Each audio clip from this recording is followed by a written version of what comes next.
Bien, gracias por seguirnos acompañando.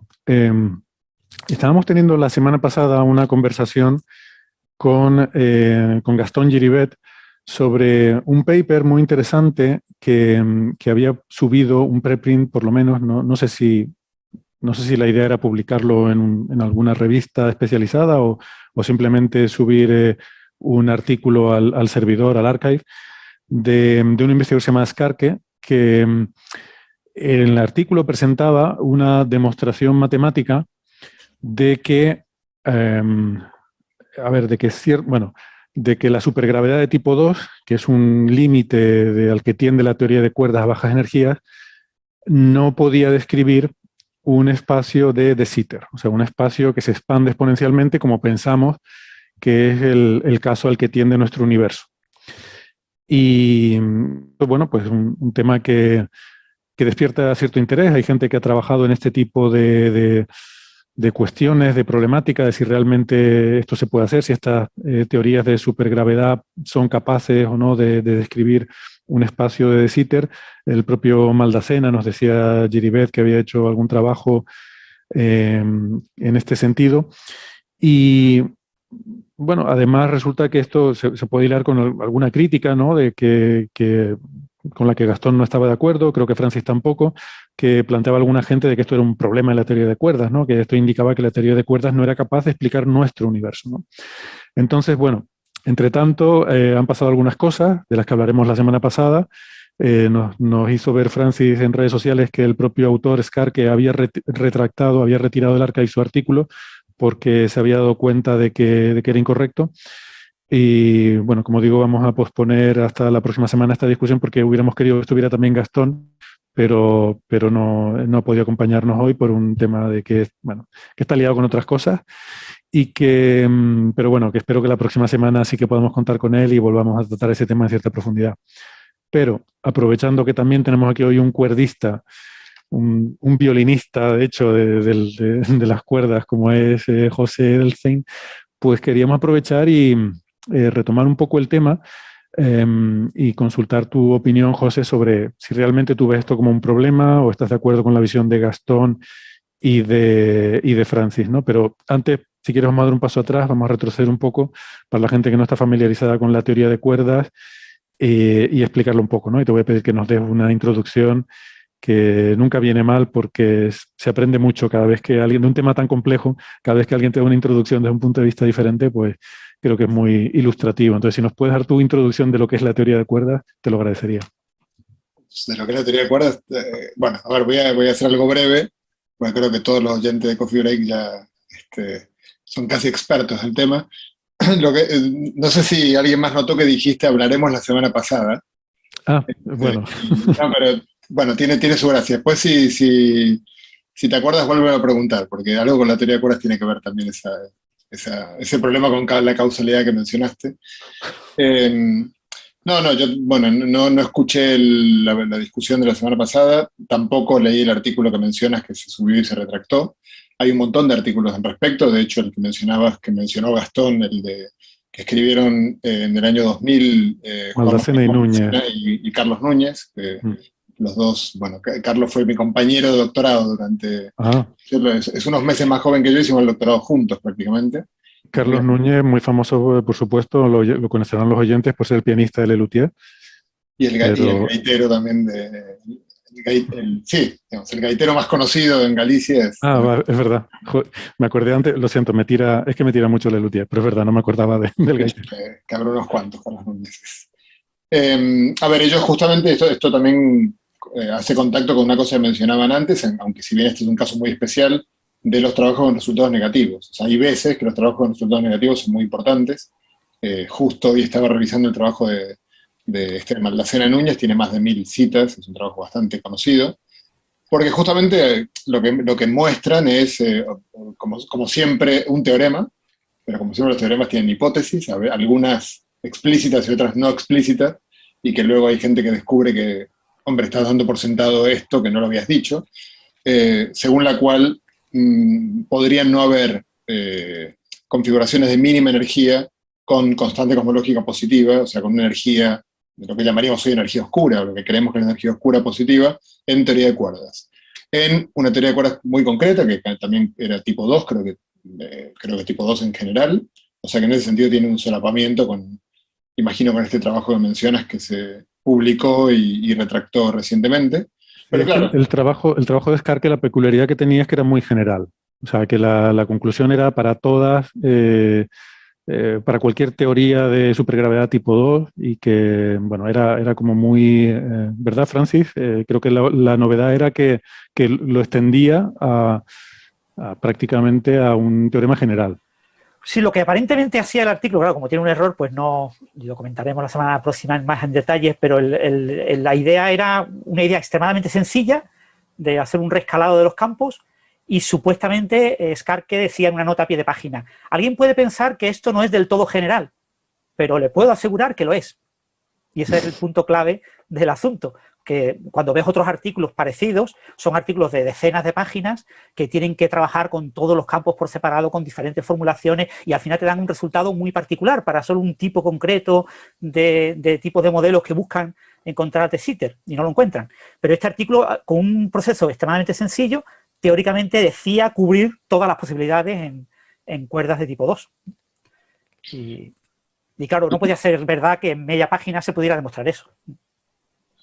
quizás, digamos, una introducción que quizás sea, digamos, distinta a otras que hayan dado sobre esto, es recordar a la gente que hasta el año 1998 creíamos que no había energía del vacío. La energía del vacío se suponía que era cero, o sea, todas las mediciones eran compatibles con ese... Claro que la cosmología hasta esa época, hasta ese momento, era una cosmología de muy poca precisión, entonces se creía que era cero, y lo que se llamaba en esa época el problema de la constante cosmológica, que hay cientos o miles de papers que lidiaban con ella, incluso algunos que escribí yo, era tratar de mostrar por qué es cero, porque en una teoría cuántica de campos hay una energía del vacío. Digamos, en mecánica cuántica uno no puede dejar el, el sistema más sencillo de mecánica cuántica, que es el oscilador armónico, una especie de resorte, tiene una energía mínima, debajo de la cual nunca lo puede llevar, básicamente por el principio de incertidumbre. Los campos cuánticos son una versión extendida de eso, por lo tanto siempre sale una energía del vacío. ¿Cómo puede ser que, claro, la energía del vacío, si no hay gravedad es irrelevante, uno siempre puede decir, bueno, la energía se mide a partir de allí, pero si hay gravedad no, porque las ecuaciones de Einstein dicen que la energía deforma el espacio-tiempo. Si hay una energía del vacío, esta energía actúa sobre el espacio-tiempo. Entonces se creía que era cero, el gran problema era por qué se anula. Y la mejor hipótesis que había en esa época era la supersimetría, pero la supersimetría es un mecanismo muy, muy simple que se encarga de anularte la contribución de fermiones y bosones y darte ese cero. Claro que el problema era que no vemos supersimetría en los experimentos, por lo tanto la supersimetría tiene que estar rota. Entonces, ¿cómo hago para romper supersimetría pero mantener esa propiedad? Era el gran problema durante los años 80, 90. Y claro, la teoría de cuerdas entraba dentro de ese problema. La teoría de cuerdas tiene supersimetría, necesita la supersimetría para ser consistente. Por lo tanto, la resolución del problema de la energía cero con supersimetría rota a bajas energías la heredaba la teoría de cuerdas de alguna manera. Ahora, la teoría de cuerdas la comprendemos muy bien en un régimen determinado. O sea, es una teoría que hay que entender que no estamos seguros de comprenderla totalmente.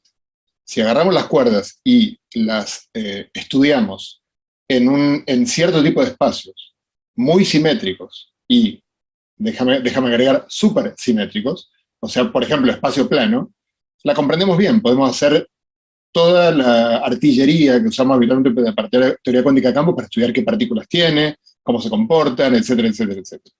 Ahora, y lo mismo vale para otros espacios un poco más complejos, pero que también tienen supersimetrías asociadas. Por ejemplo, el famoso anti-de Sitter 5-dimensional por la esfera 5-dimensional, que es el de Maldacena. Y hay otros espacios en los cuales comprendemos muy bien la teoría de cuerdas. Ahora, en un espacio que rompa la supersimetría, simplemente porque el propio espacio no admite supersimetría, pues ya tenemos más dudas. O sea, no sabemos muy bien ni siquiera si es consistente escribir una teoría de cuerdas en esos espacios. O sea, es un salto de fe, de alguna manera, razonable o no, según la perspectiva de cada uno, si es fiable o no lo que uno diga, extrapolando teoría de cuerdas de estos espacios más simétricos a los menos simétricos, como presumiblemente sean los reales, como nuestro universo.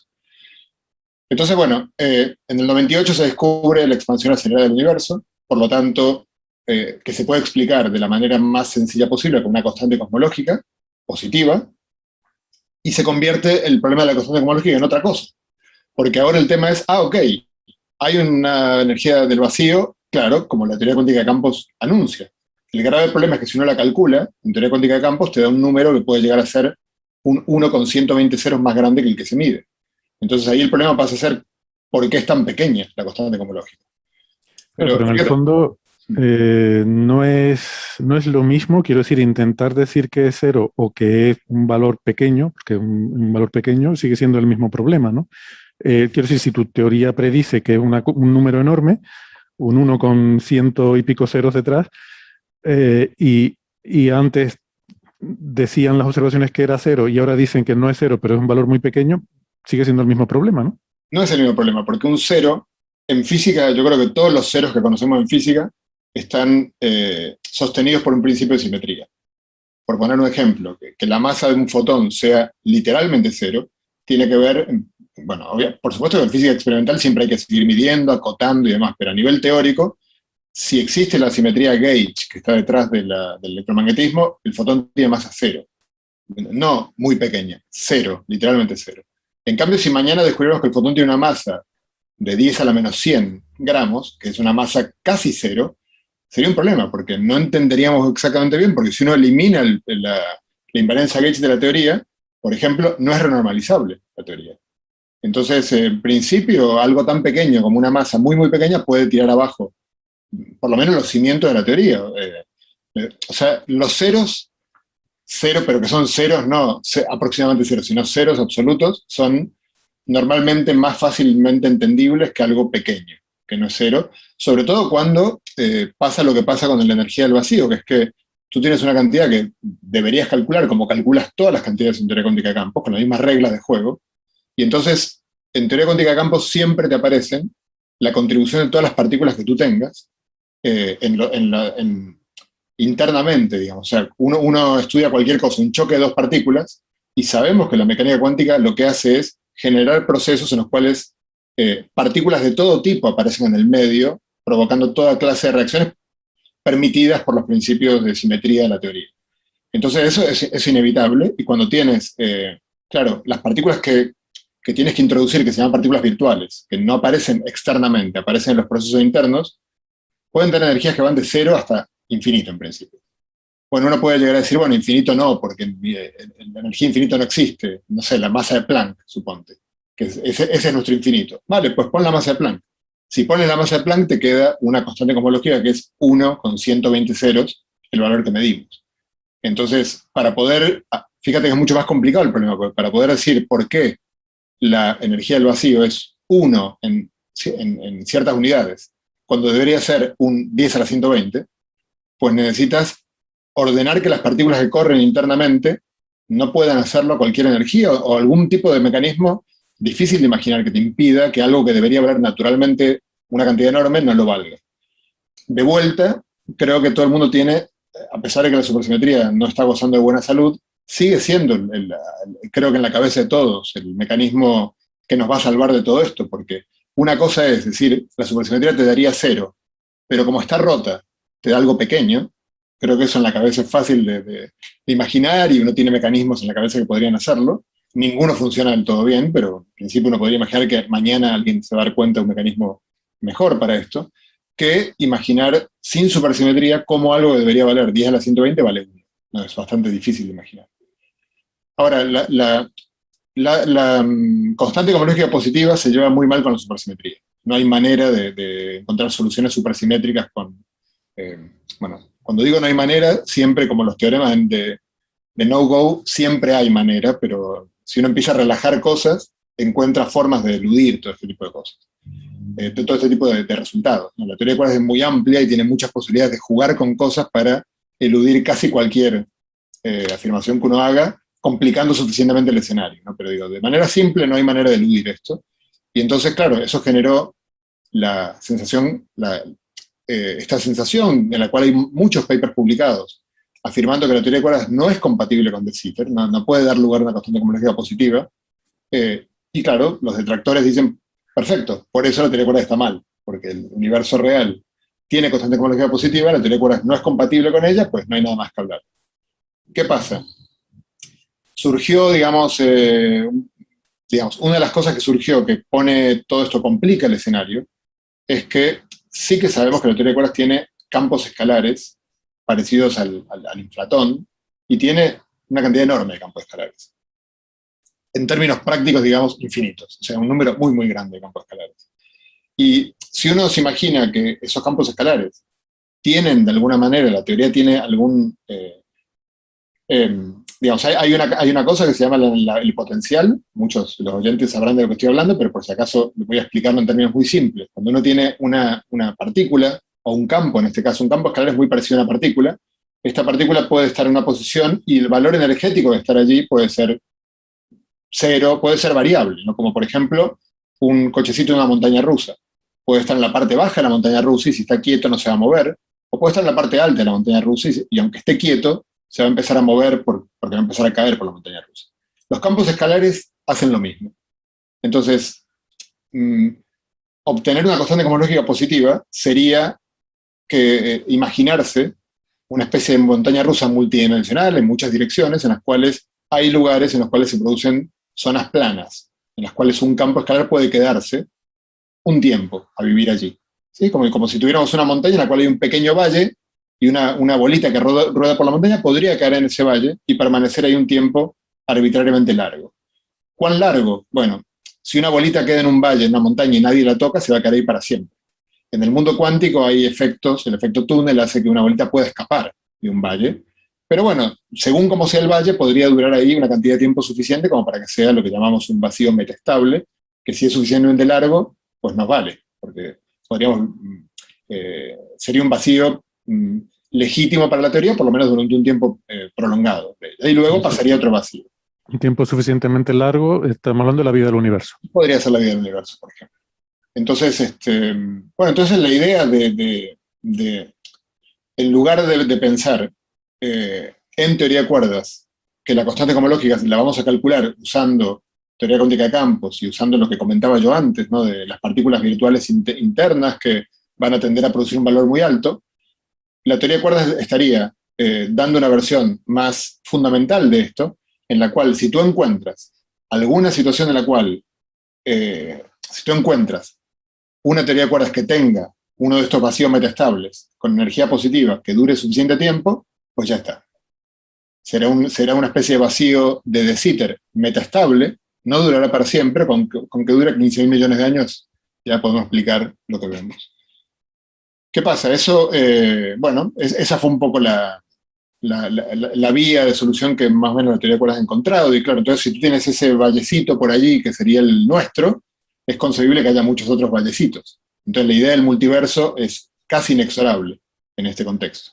Entonces simplemente vivimos en uno de múltiples universos, es el que tiene el vallecito adecuado. Los otros tendrán un valle más alto, por ejemplo, y entonces no alcanzan a formar ni átomos, y por lo tanto no hay ni química, ni biología, ni vida, y habrá otros que tendrán, no sé, incluso valores negativos de la energía. Eso es un poco la idea que hay en general. Ahora, luego tenemos una teoría... Eso es lo que se llama el paisaje de la teoría de cuerdas, ¿no? La cantidad de vacíos, por lo menos metaestables, que se pueden describir con la teoría y que es un número que se ha estimado que es un número infinito, prácticamente 10 a la 500 o algo así, ¿no? Sí. Uno con 500 ceros detrás de vallecitos de esos en los que se podría quedar un universo ahí y existir, ¿no? Claro, uno podría, digamos, cuestionar eso, o sea, decir, es una teoría frustrada, una teoría que haga una predicción así, pero también uno puede ponerse, si uno quiere defenderlo, uno podría decir, a ver, la teoría cuántica de campos, que todos estamos de acuerdo que es la teoría, el marco teórico en el cual describimos hoy en día las partículas elementales, si tú me dices, ¿cuántas teorías cuánticas de campos hay? Pues infinitas también, 10 a la 500. ¿Y cuál es la del modelo estándar? Una. ¿Por qué es esa? Si uno se pusiera tiquismiquis, diría, ¿por qué es esa? Y qué sé yo, ¿por qué es esa? Esa es la que es. Hay otras 10 a la 500 que no son. Entonces, no hay nada a priori malo con el hecho de que uno de los vacíos sea el bueno y el resto, pues no sé, quizás están realizados en otros universos o no. Por supuesto que es frustrante ese tipo de respuestas a nivel científico, pero... ¿Por qué la gente lo encuentra frustrante? Es que he oído esa crítica, a mí me parece lo contrario, a mí me parece gratificante, ¿no? Es como decir, yo siempre lo comparo porque esto también luego se hila con el principio antrópico y con que esto explica que el universo sea como es, pero digamos, a ver, hemos pasado por esto antes en la historia. La pregunta era, ¿por qué nuestro planeta tiene las condiciones ideales para la vida? Bueno, pues hoy en día sabemos cuál es la respuesta. Hay infinidad de planetas con diferentes condiciones y nosotros, principio antrópico, hemos evolucionado en este porque es el que tiene las condiciones correctas. En otro no hubiéramos podido evolucionar, pero existen esos otros planetas, ¿no? Entonces, yo esto lo veo como algo totalmente análogo, ¿no? Es decir, ¿por qué la constante cosmológica vale lo que vale y no vale? Bueno, pues habrá otro universo en el que valga, pero no vivimos en ese porque ahí no hay átomos, ¿no? No, yo lo veo también así. Ahora, si ves, antes hablamos de Amautas, si ves la charla que tuve con Glashow en Amautas, en un momento sale este tema y Glashow es, por ejemplo, completamente contrario. O sea, él dice, la gente de teoría de cuerdas se conforma con esta explicación que, de alguna manera, si te conformas con ella, pues no sigues indagando en por qué la constante cosmológica es pequeña. Ahora, yo estoy de acuerdo contigo. O sea, una persona que estuviera desarrollando una teoría de planetas para tratar de explicar cuál es la distancia, digamos, cuáles son las condiciones de un planeta o de los satélites de un planeta, sabemos, simplemente levantando un telescopio y mirando, que es imposible que esa teoría, por muy perfecta que sea, prediga nada respecto, por ejemplo, al número de satélites, porque sabemos que hay planetas con 0, 1, 2, 27 satélites, por lo tanto, sabemos que hay preguntas para las cuales no hay teoría posible, porque son preguntas que tienen múltiples respuestas, por sí mismas, digamos. Entonces es difícil saber si esta pregunta es una de ellas o no, digamos. Y obviamente es motivo de controversia interesante. Sí, en eso de los planetas, a todos nos viene a la cabeza el tema de la música de las esferas de Kepler, ¿no?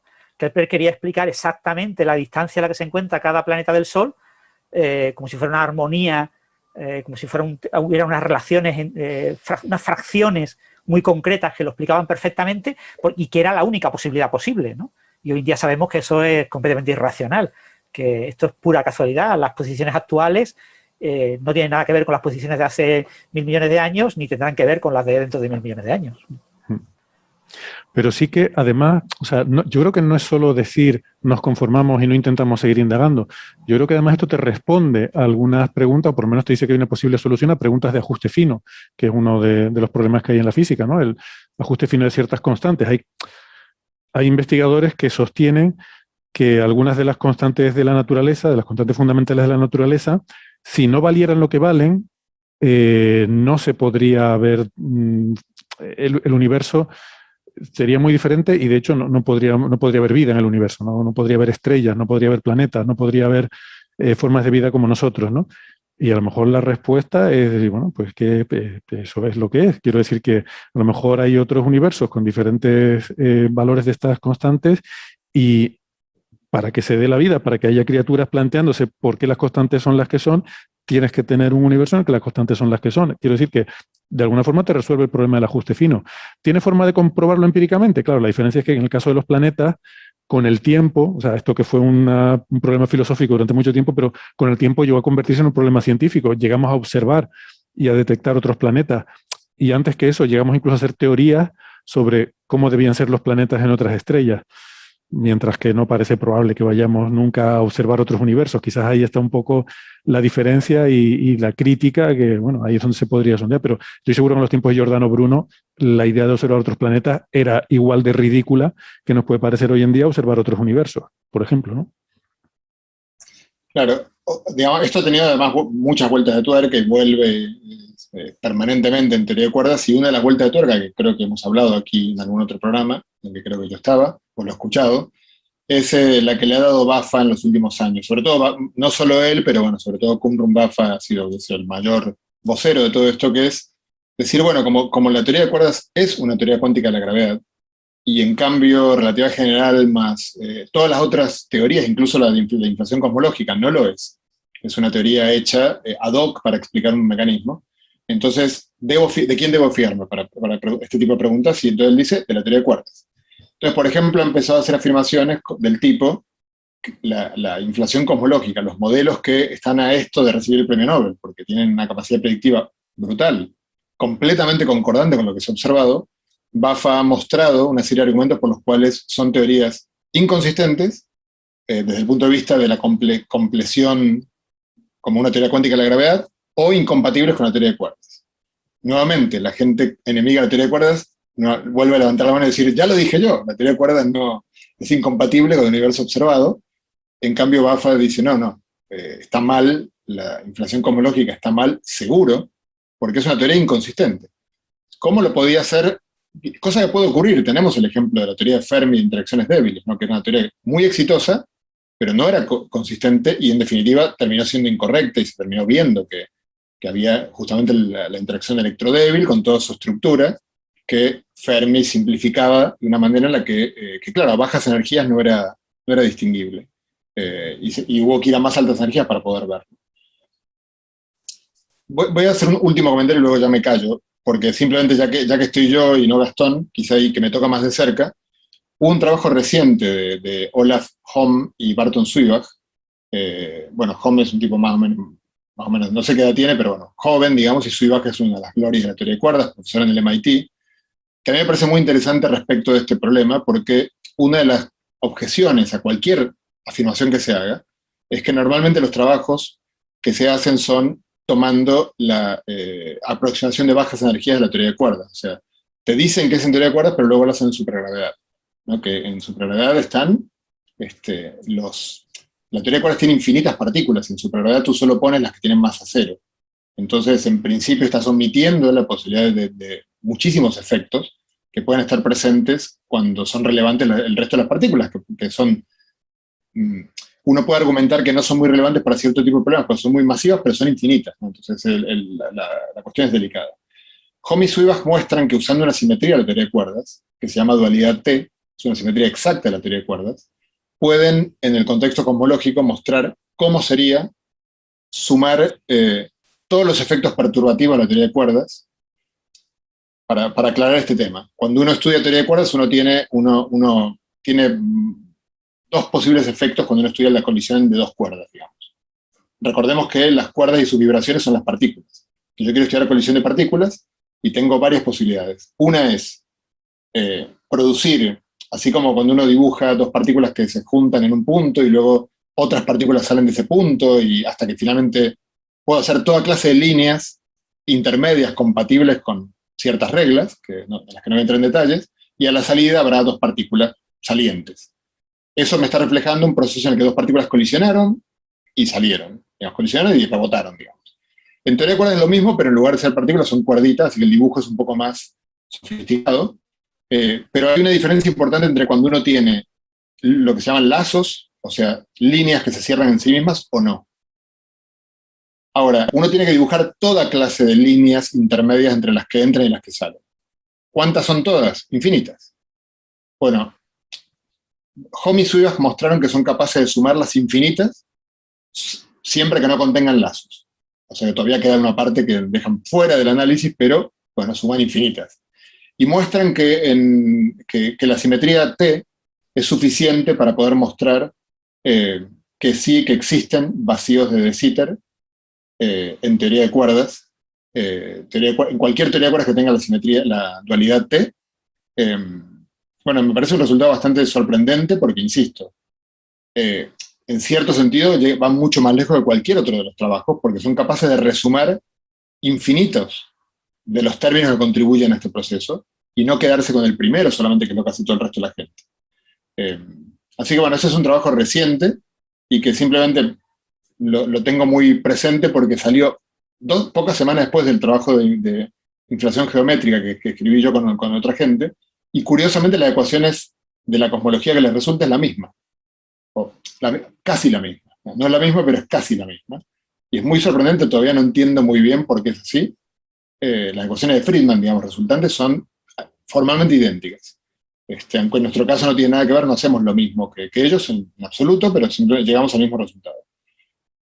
Yo creo que este es un tema recién poco explorado todavía y que tiene bastante interés para este problema, digamos. Pero bueno, la última palabra respecto de teoría de cuerdas y de Sitter creo que está lejos de ser dicha, de haber sido dicha. Desde luego. Pues bueno, está bien por ver un poco la controversia que hay con todo este asunto, ¿no? Tiene que ser divertido, José, trabajar en un tema donde hay tanta disparidad. Mencionabas a Bafa, por cierto, que creo que fue el que puso por primera vez sobre la mesa el término este de la ciénaga, ¿no? O el pantano, el swampland, ¿no? Que es otro, igual que hablamos del paisaje, quizás habría que contraponerlo con esto del pantano, ¿no? ¿Nos lo puedes aclarar un poco? Porque es otro de esos términos que suelen aparecer cuando se habla de teoría de cuerdas. Sí, es interesante. Yo simpatizo parcialmente, o sea, depende, hay veces que o sea, estas ideas de Bafa son adorables por momentos y odiables al minuto siguiente, ¿no? Pero a mí me simpatiza mucho esta Como la idea. gente. No, pero digo, hay un punto genial en lo que él propone y un punto muy audaz. Y a veces está como tan en el límite que según como uno lo pille, te parece genial o te parece una locura, ¿no? Pero el punto es, uno sabe cuáles son. Todo esto viene de una pregunta de un trabajo que escribió Arkani Hamed hace unos 15 años, fuera de gravedad.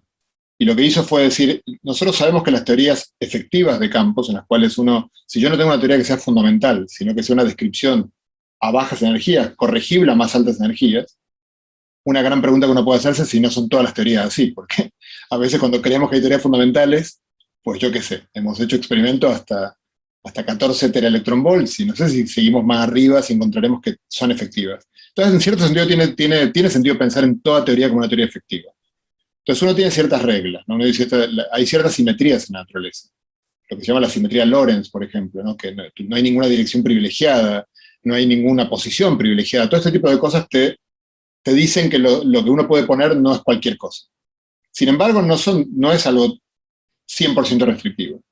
Te dice que uno tiene una serie de términos que pueden estar, otros que no pueden estar en tu teoría, pero por ejemplo, ¿qué coeficiente va delante de ese término?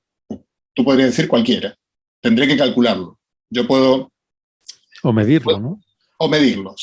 Por supuesto de medirlo, pero si estoy explorando teorías, yo puedo decir, bueno, supongamos que agrego un término que es compatible con todas las simetrías, puede estar allí.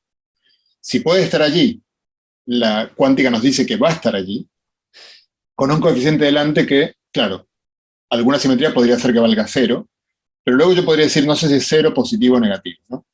Y yo podría jugar con una teoría para probar a ver qué pasa poniendo un coeficiente delante que sea positivo, negativo o 0, ¿no? Y lo que muestra Arkani Hamed es que uno puede, ahí lo está poniendo Francis, bueno, no eres, bueno, yo decía otro artículo, creo que anterior. Tú dices un anterior, vale. De la misma época, de la misma época.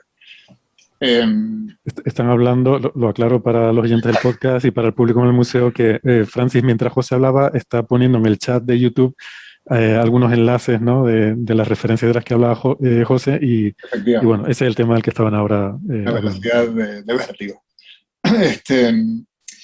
Bueno, lo que ellos muestran en ese artículo es que no cualquier cosa vale. No solo las simetrías son importantes, sino también hay ciertas restricciones que vienen justamente de causalidad. Por eso antes te había dicho cuando dijiste, hablaremos la semana pasada, uno puede mostrar que ciertos signos de ciertas cosas pueden producir justamente señales que van más rápido que la luz, por ejemplo. Entonces, Bafa, todo esto del landscape, ¿cómo se llama? El paisaje versus el pantano, es un intento de Bafa de decir, no conocemos la teoría última, si es que tal cosa existe, ¿no? Por supuesto, yo soy enemigo de esa idea, pero bueno, supongamos la gente, los ortodoxos de la teoría de cuerdas son más creyentes en ese tipo de ideas. Entonces, no conozco la teoría última, sino versiones de bajas energías de ella. Entonces, la pregunta de Bafa es, si yo sé qué simetrías tiene la física de energías más bajas. Por lo tanto, puedo escribir teorías que tengan esas simetrías. Pero ¿puedo escribir cualquier cosa? Entonces, Bafa muestra que no. Un poco en la misma línea de lo que hace Arkani Hamed y luego mucha otra gente. De alguna manera el trabajo que yo escribí con Maldacena también va en esa dirección. Hay cantidades que, si son positivas, negativas o a veces simplemente distintas de cero, producen violación de causalidad, violación de unitariedad, o sea, las probabilidades se van por arriba de 1 o empiezan a desaparecer, u otros problemas similares a estos, digamos, que son inadmisibles en la teoría. Entonces, eso quiere decir que de las soluciones del paisaje, de esas 10 a las 500 posibles soluciones, hay algunas que son soluciones abominables, ominosas, porque dan lugar a universos que no cumplen con las reglas básicas de un universo decente. Bueno, yo más bien creo que esas 10 a las 500 son, el paisaje está todo bien, pero Bafa dice, ojo, que lo que luce como el paisaje puede ser pantano. Y entonces, concretamente, Bafa afirma que el modelo de inflación que está al borde de ganar el premio Nobel es pantano, ¿no? Vale. O sea, que paisaje y pantano o sea, que están los dos, que hay un paisaje y hay un pantano. Claro, pero todo lo que sea, a ver, si uno se pone muy cuerdista, uno diría todo lo que provenga de compactificaciones, de tomar la teoría de cuerdas y hacerle cosas legales y llegar a algo es paisaje. Ahora, en teoría, lo que Bafa se supone que quiere hacer, y es muy discutible si no está muy sesgado por ser cuerdista, es, me voy a olvidar de teoría de cuerdas en principio. Voy a pedir consistencia de la teoría, poniéndome tiquismiquis, pero a las energías a las cuales la teoría funciona. Y uno puede, en muchas ocasiones, encontrar inconsistencias a ese nivel. ¿Qué pasa? Casi siempre resulta que esas inconsistencias son las mismas que aparecen cuando uno intenta llegar a ideas de teoría de cuerdas. Y esto pega exactamente con el tema de teoría de cuerdas y de cita. Uno encuentra inconsistencias que de alguna manera son interpretadas como, con razón nos cuesta tanto encontrar de cita en teoría de cuerdas, porque todos los intentos que hago son inconsistentes. Y la teoría de cuerdas sabe de eso. Ahí yo creo que hay un paso que, poniéndome un poco más aséptico, digamos, y más agnóstico, creo que a veces es excesivo. O sea, la gente que hace este tipo de... Han aparecido una batería de conjeturas, ninguna de las cuales está probada, algunas tienen mayor o menor apoyo en otros argumentos teóricos, y casi siempre la criba para saber si una conjetura es buena o no es teoría de cuerdas. Entonces no es tan sorprendente que la teoría de cuerdas pase todas las conjeturas, porque siempre es, si lo pasa la teoría de cuerdas está bien, y si no lo pasa no está bien. Ahí hay un punto en el cual yo creo que todavía hay que dejar que reposen muchas de las cosas que se están discutiendo ahora, y esperar a ver cómo quedan dentro de unos años cuando pase ahora mismo es el periodo de frenesí, de publicación de muchos papers. Hay un clarísimo sesgo en que todo cuadre con que la teoría de cuerdas es correcta, y creo que pocos trabajos son muy críticos de esto y tratan de buscarle las cosquillas, que es lo que deberíamos hacer los científicos, ¿no? Buscar falsar esta idea. Francis, ¿tienes comentarios al respecto?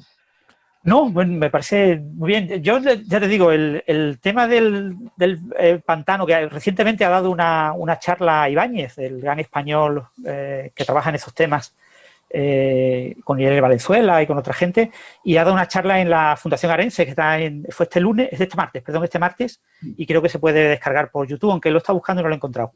Acabará apareciendo por YouTube, supongo, las próximas semanas.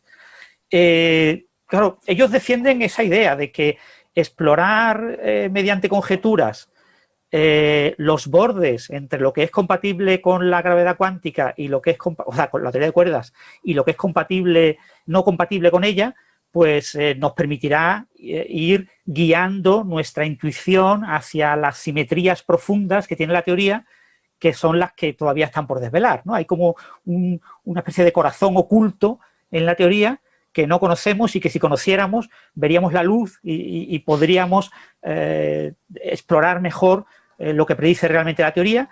Y entonces una manera de ir viendo, esto es un tronco de un árbol, el masacote de mármol en el que Miguel Ángel va picando y acaba sacando un Miguel Ángel, o sea, acaba sacando una figura maravillosa, ¿no? Pues algo parecido, ¿no?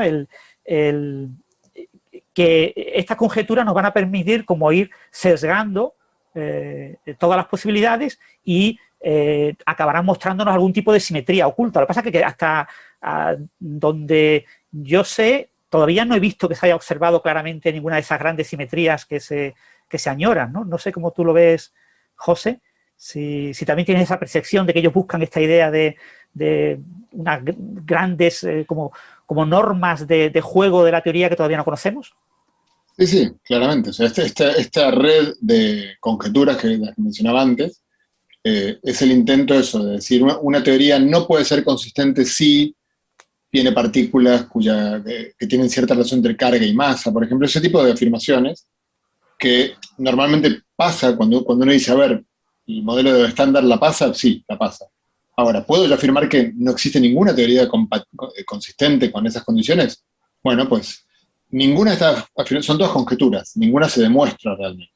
Casi siempre se sostienen argumentos de compatibilidad entre ellas, por ejemplo. Fíjate que si hubiera una partícula con estas características, entonces pasaría tal otra cosa que tal otra conjetura prohíbe.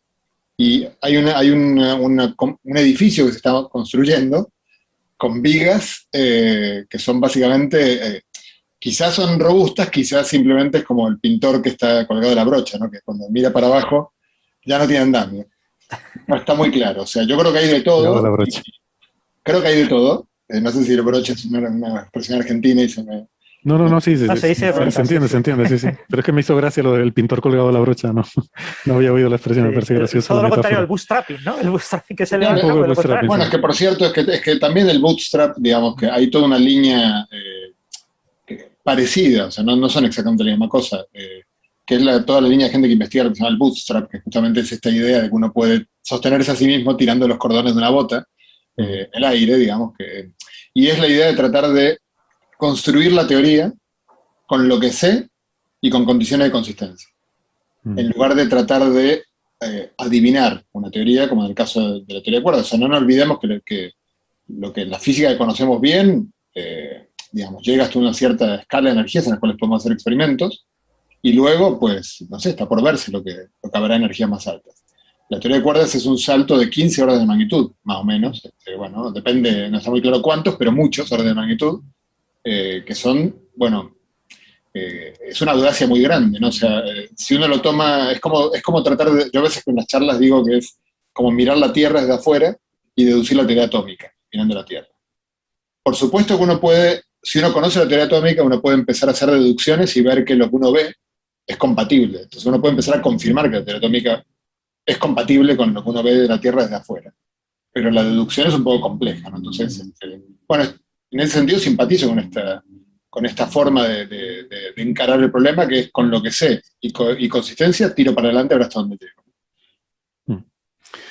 Para terminar con este tema, me gustaría preguntarte tu opinión, José, sobre la pregunta, entonces, si realmente, si aceptáramos, que no digo que lo vayamos a aceptar, pero con la hipótesis de que efectivamente la teoría de cuerdas o su límite a baja energía, la supergravedad, pueda tener dificultades para reproducir un espacio de Sitter, si en vez de, como esto se planteó la semana pasada, si como una debilidad de la teoría puede ser incluso una predicción y estarnos diciendo que realmente nuestro espacio no es de Sitter, que eso podría ser una predicción muy fuerte de la teoría de cuerdas si finalmente se comprobara que realmente eso es lo que está pasando, porque, vamos a ver, el convencimiento observacional de que tenemos una constante cosmológica positiva, yo creo que hay que cogerlo un poco con cierta cautela.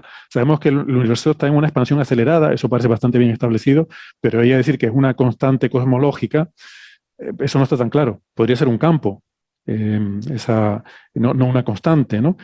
Podría ser que hubiera una modulación, que esa constante cosmológica hoy en día sea positiva y dentro de un tiempo comparable a la del universo pase a ser negativa. Entonces no viviríamos en un universo con un vacío de tipo de Sitter, sino otra cosa a lo mejor más compleja. No sé, ¿te sugiere algo, te sugiere algún comentario?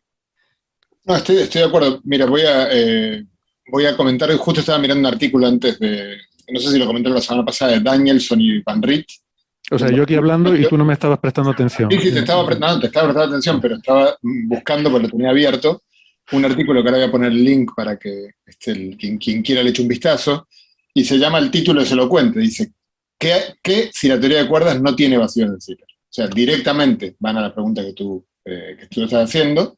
Entonces, primero revisan todas las formas en las cuales se ha intentado buscar un espacio de Sitter en teoría de cuerdas, y luego terminan, justamente, leo el final del abstract, dice, haciendo tal afirmación, normalmente es considerada controversial y malas noticias para la teoría de cuerdas.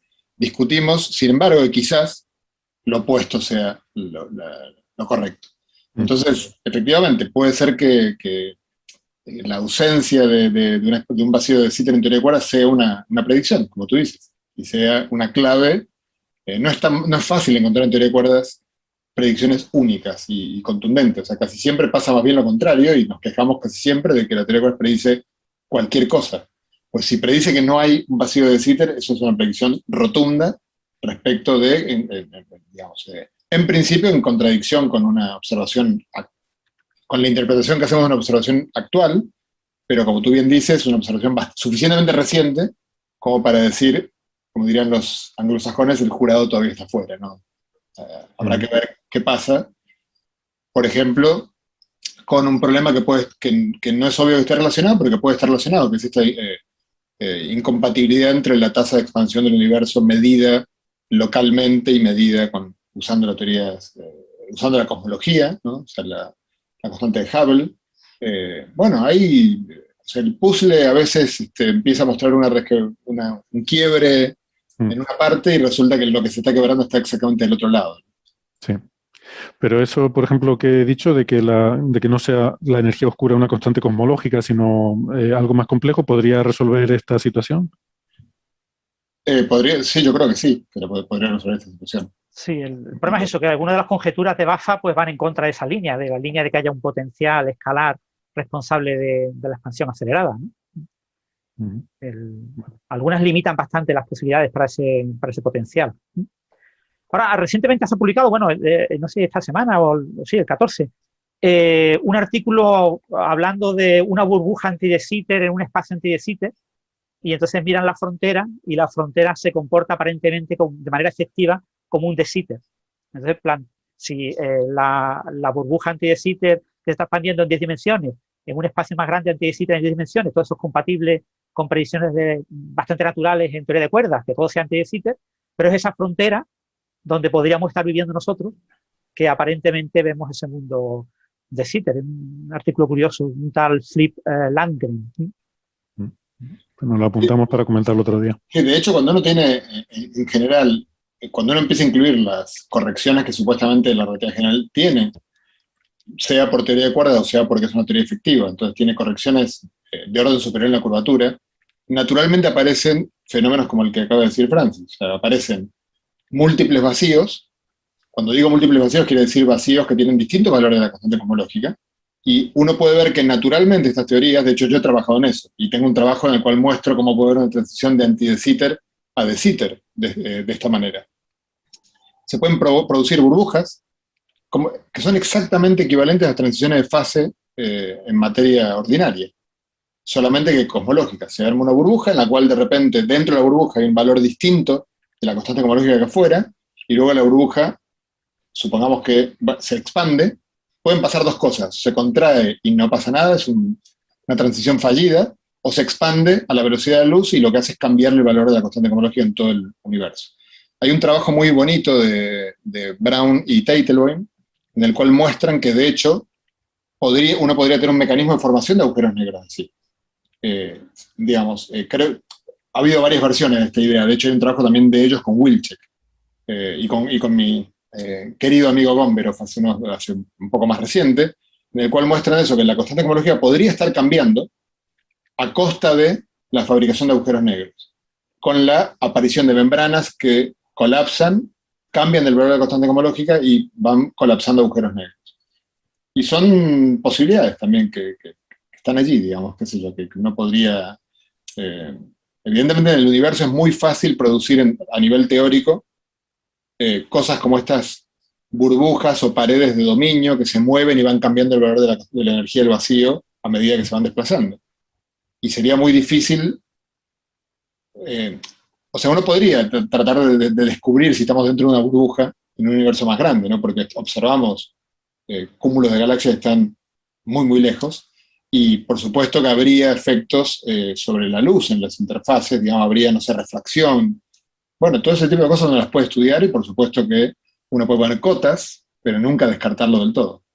Me acaba de explotar la cabeza por todos lados.